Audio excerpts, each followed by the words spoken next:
The pencil's tale. Once upon a time, there was an old pencil maker. He had just finished crafting his final pencil for the day. Before placing it carefully into the box, he paused, held the pencil gently in his hand, and whispered to it as if it were alive. "Before I send you out into the world, there are 5 things you must always remember. If you can keep them close to your heart, you will become the best pencil you can be." It may sound strange to talk to a pencil, but in those simple words, there was wisdom for all of us.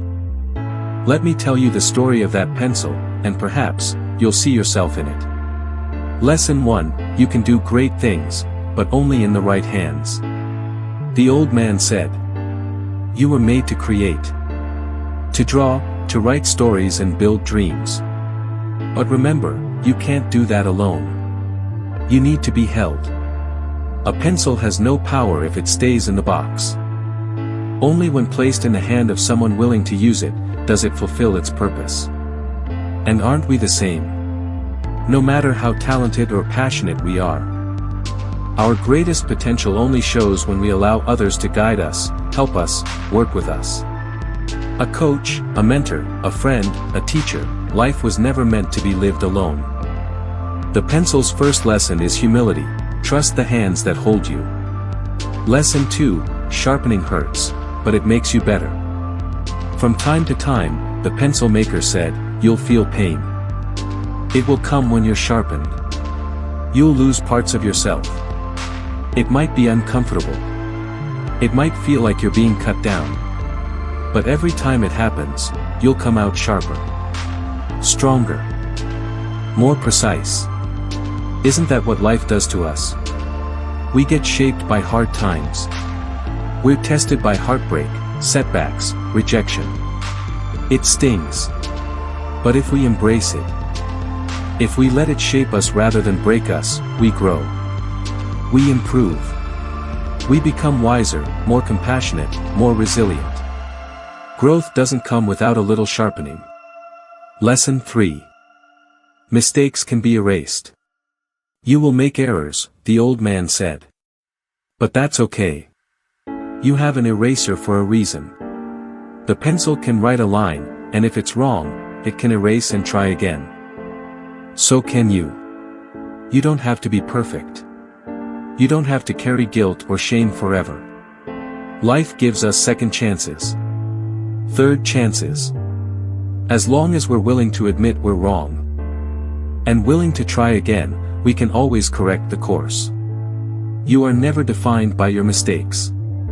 Lesson 4: What matters most is what's inside. The outside of the pencil can be beautiful, painted gold, wrapped in patterns, polished to shine. But none of that matters if the lead inside is broken.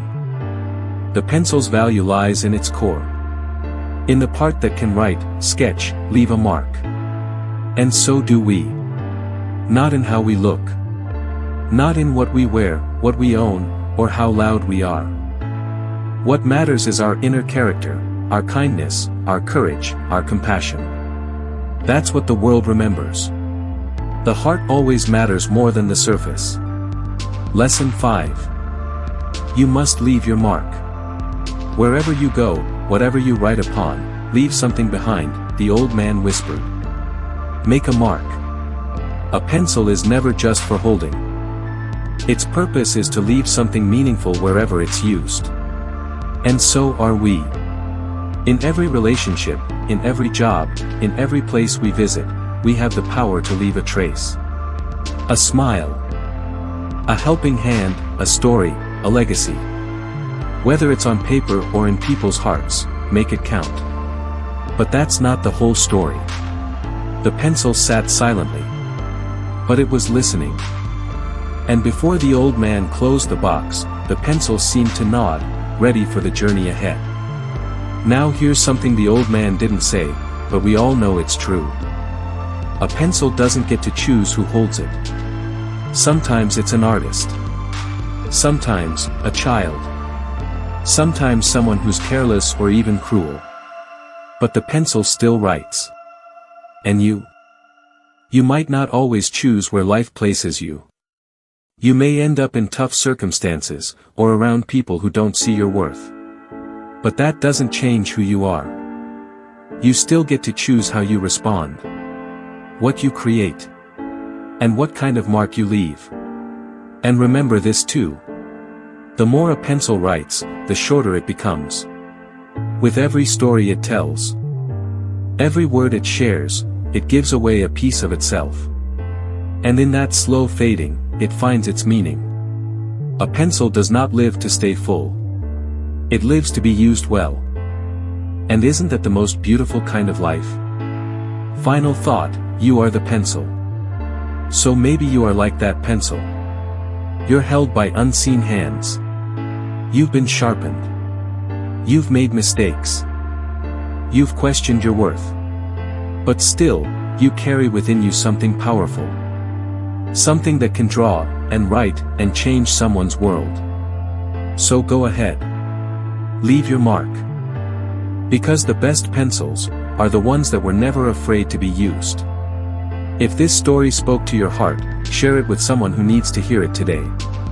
And remember, your story is still being written. Make it a good one.